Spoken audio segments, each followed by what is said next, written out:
ये सामने आपको शिराज जाते हुए एक कारवान सराय नज़र आ रही है जो 600 साल पुरानी है, 7वीं सदी में बनी थी। और अब ये इस टाइप की हर 35 किलोमीटर के बाद एक कारवान सराय होती थी, क्योंकि उसकी वजह ये है कि जो कैमल है, जो ऊँट है, उसको 35 किलोमीटर के बाद ज़रा रेस्ट की ज़रूरत पड़ती है, तो 35 किलोमीटर के बाद कारवान सराय थी। तो इस टाइप की कारवान सराय ईरान के अंदर बहुत ज़्यादा पाई जाती हैं, तो मैं आपको करीब से भी दिखा देता हूँ।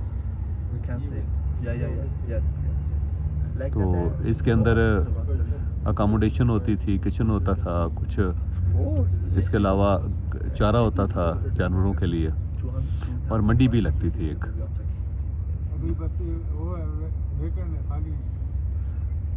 इस वक्त तो सिर्फ इसके आसार हैं। बहुत सारे कारवान सरायों के अंदर होटल बन गए हुए हैं।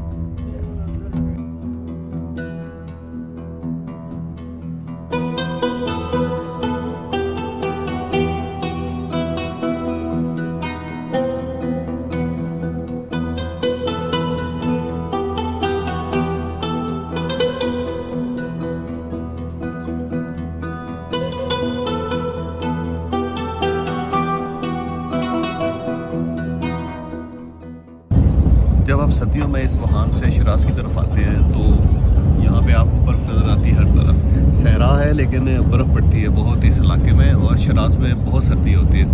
तो 3 ऐसे इलाके हैं जिनके बहुत ज़्यादा ठंड होती है, एक तो शिराज के अंदर, दूसरा मशहद के अंदर, और इसके अलावा आप अगर इनके शुमाली इलाका जात में जाएँ तो वहाँ भी बड़ी वाफर मकदार में बर्फ़ पड़ती है। बर्फ़ीले इलाके बर्फ़ी है।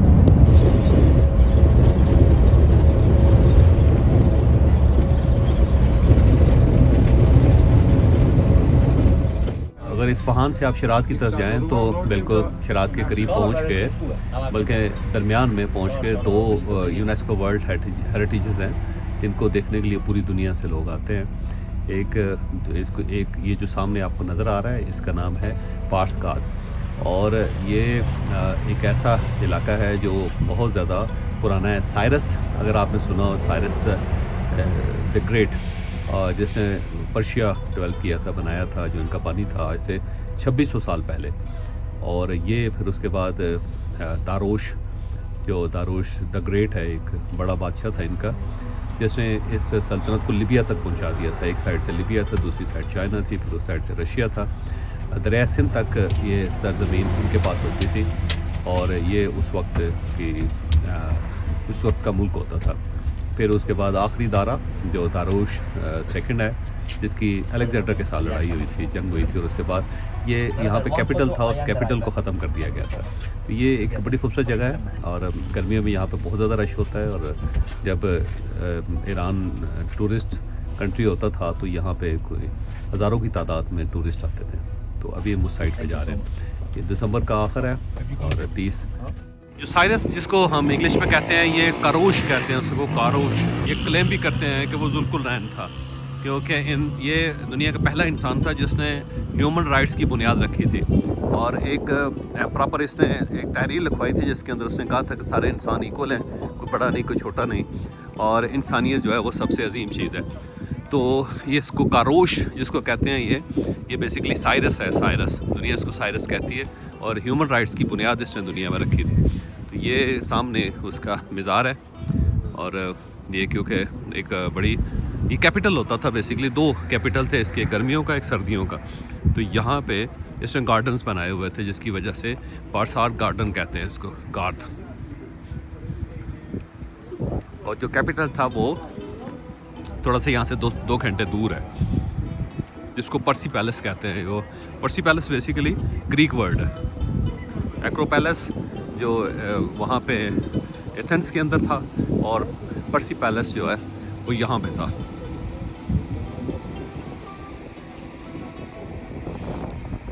तो जब अलेक्जेंडर आया तो उसने ये दोनों तबाह कर दिए। इसने पर्सी पैलेस भी तबाह कर दिया। तबाह करने के बाद यहाँ पे भी उसका पैलेस था, और बड़ा पूरा शहर था ये ज़बरदस्त किस्म का पहाड़ों के साथ।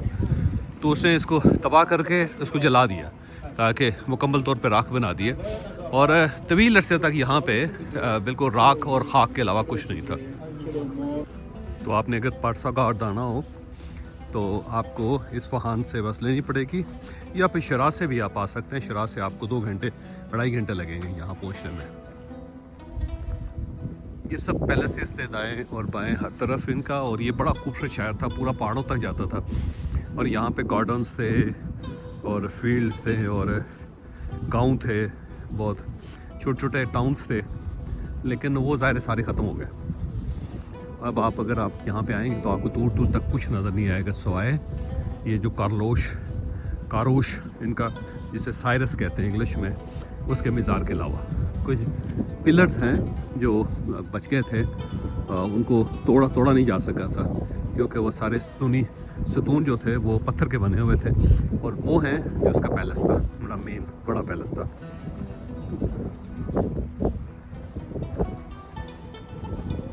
तो इसने जो पहला आइन बनाया था पूरी दुनिया में इंसानियत का, ह्यूमन राइट्स की जो बुनियाद रखी थी, वो इस वक्त ब्रिटिश म्यूज़ियम में पड़ा हुआ है अब लंदन में।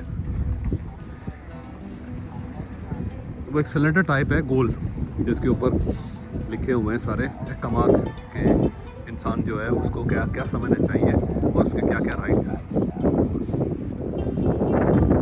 जब ईरान में इंकलाब आया तो ये साइट्स बंद कर दी गई थी क्योंकि वो समझते थे कि ये इस्लाम की बड़ी तौहीन है और गलत है, लेकिन क्योंकि यूनेस्को की साइट्स हैं तो यूनेस्को ने बड़ी मुश्किल से खुलवाया इन्हें।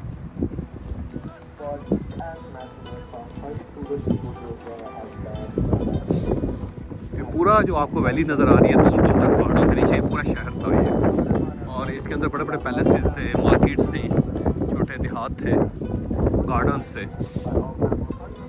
और शहर जो है इसके मकबरे से स्टार्ट होता था, लेकिन वो सब कुछ ख़त्म हो गया।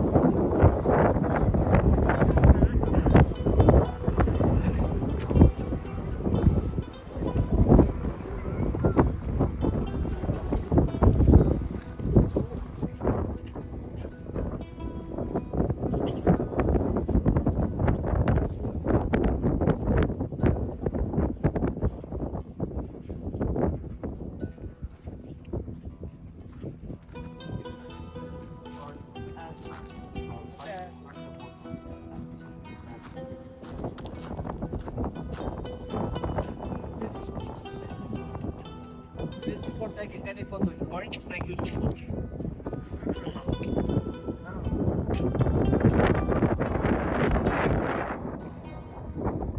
Here we are in Pasargade, the tomb of the Kurosh. Who was Kurosh? We call it as a father of the mankind, a person 2,500 years ago established the first and the world's most empire in the world. Superpower. It's a superpower. First superpower. First, and his name is mentioned in Quran as the Zulqarnain. Here is the tomb of the Kurosh, Cyrus the Great, and some palaces from 2,500 years ago. Let me show you something about Kurosh. First of all, when you look at the map of Iran, this is the map of Iran 2,500 years ago.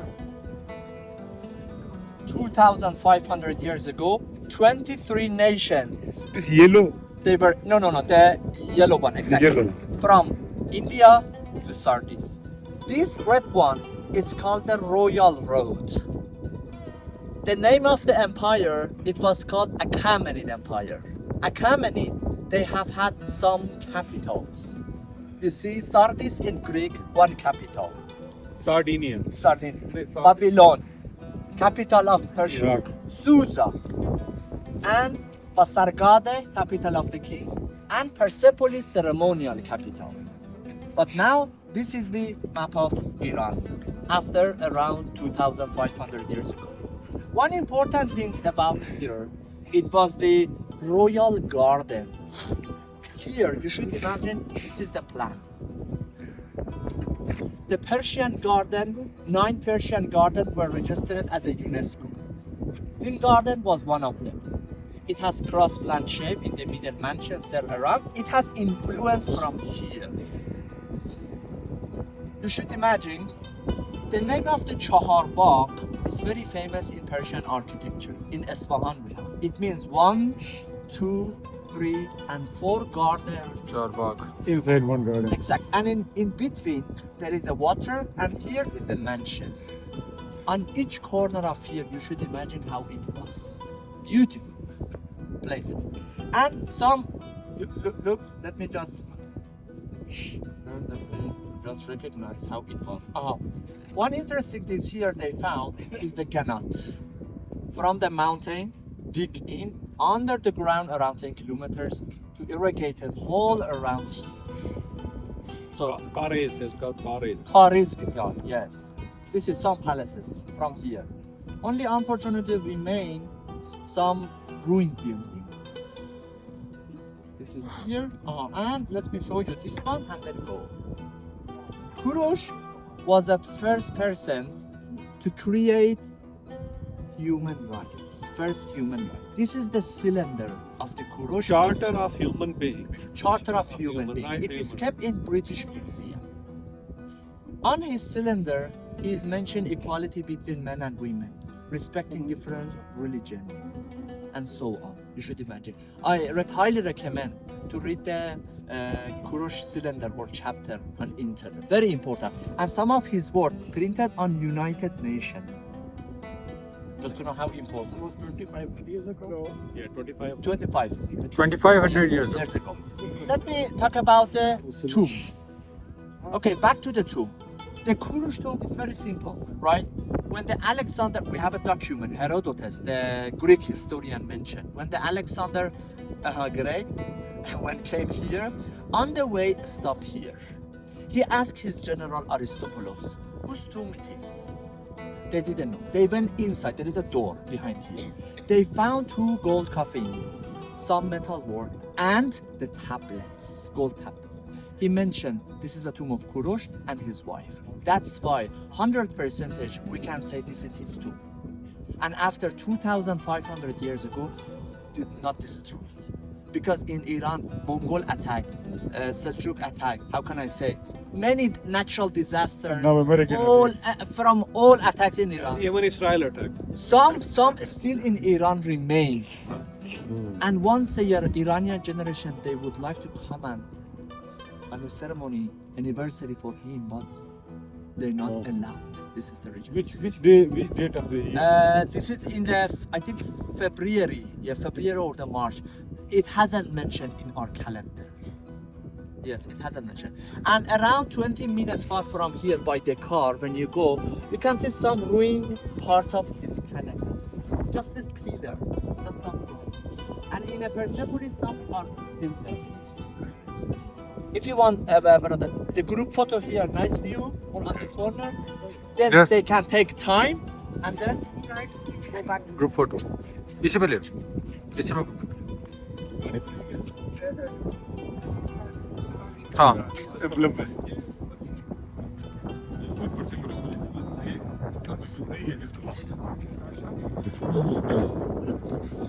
आपने कुरान मजीद में जुल्करनैन का जिक्र सुना होगा। जुल्करनैन एक ऐसा शख्स है जो नबी नहीं था, लेकिन इसके बावजूद अल्लाह ताला ने उसे बड़ी इज़्ज़त के साथ मुखातिब किया और उसके बारे में कहा कि वो मशरक़ से लेकर मगरिब तक उसकी हुकूमत थी और वो शख्स था जो मशरक़ से लेकर मगरिब तक गया था। और साथ याजूज और माजूज का किस्सा लिखा कि याजूज और माजूज एक कौम थे जो रोज़ दीवार को चाट के इंसानों को खा जाते थे आके, और वो क़यामत लाने वाले थे। तो ये वहाँ पहुँचा और पहुँच के इसने जब देखा कि इंसान बड़ी तकलीफ़ में है, तो उसने फिर वहाँ पे एक दीवार बना दी और दीवार के नीचे फिर शीशा डाल दिया ताकि उस दीवार को तोड़ा ना जा सके। और फिर कुरान मजीद ने कहा कि ये याजूज और माजूज जब दोबारा आएंगे तो उसके बाद क़यामत आ जाएगी। तो शीशा पलाई हुई दीवार इसने बनाई और फिर इसके बारे में ये भी कहा कि ये वो शख्स था जो आब हयात तक पहुँच गया था, कि जिस उस पानी तक पहुँच गया कि जिसको अगर पी लिया जाए तो फिर इंसान मरता नहीं है।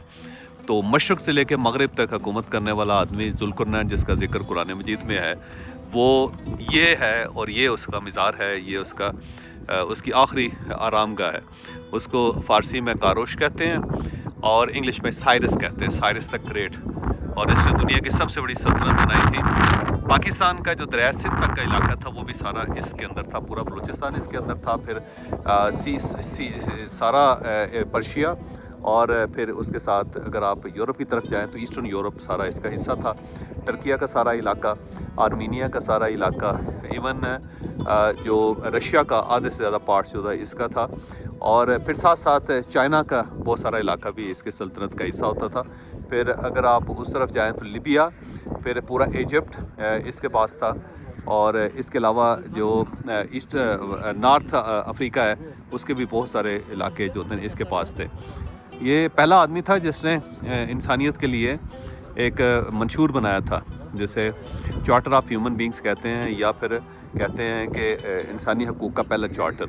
इसने एक सिलेंडर बनवाया, और सिलेंडर इस तरह था कि वो मेटल का सिलेंडर है जिसके ऊपर इसने इंसानी हकूक़ लिखे, और वो पूरी सल्तनत के अंदर वो होते थे। और सल्तनत में ये था कि मर्द और औरत बराबर हैं, और उन दोनों के वोट भी बराबर हैं, और इक्वालिटी, कोई इंसान किसी इंसान से बड़ा नहीं है, कोई इंसान किसी इंसान से छोटा नहीं है। तो ये बनाया, और वो इस वक्त ब्रिटिश म्यूज़ियम ऑफ लंदन में वो पड़ा हुआ है। और जब अक़वाम मुत्तहिदा बनी तो उसी के चार्टर को कॉपी किया गया। तो वो चार्टर जो है इस वक्त भी अगर आप यूएन के मेन बिल्डिंग में जाएँ तो उसके सामने लिखा हुआ है।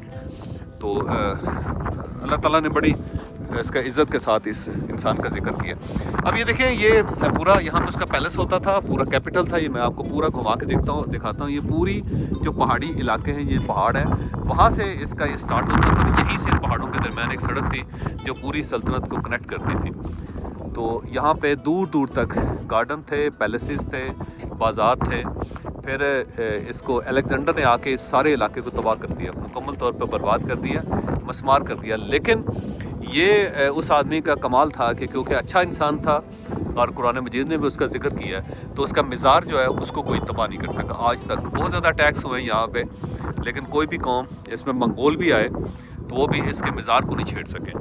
तो ये उस आदमी की बरकत है जिसकी वजह से आज भी उसका मिज़ार खड़ा है। तो दूर दूर तक आपको ताहद नज़र कुछ नज़र नहीं आता, सिवाय ये नया गाँव जो गवर्नमेंट ने आबाद किया है उसके अलावा। लेकिन इसके बावजूद इसके दरमियान में ये खड़ा। तो वो जो दीवार बनाई थी इसने, उसको वॉल ऑफ गोरगान कहते हैं। वो आज भी मौजूद है। उसका एक बहुत बड़ा पोर्शन ईरान के अंदर मौजूद है जो इसने दीवार बनाई, जिससे इसने जो मुसीबतें थी, जो हमलावर होते थे, उनको रोका।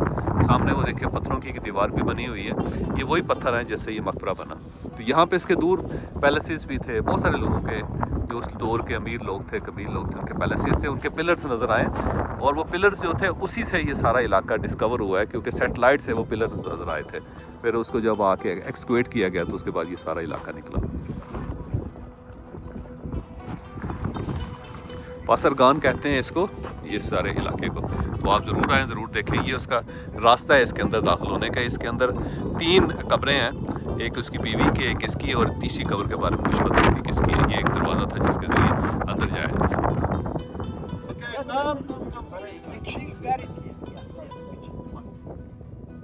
Look. Man up, I know.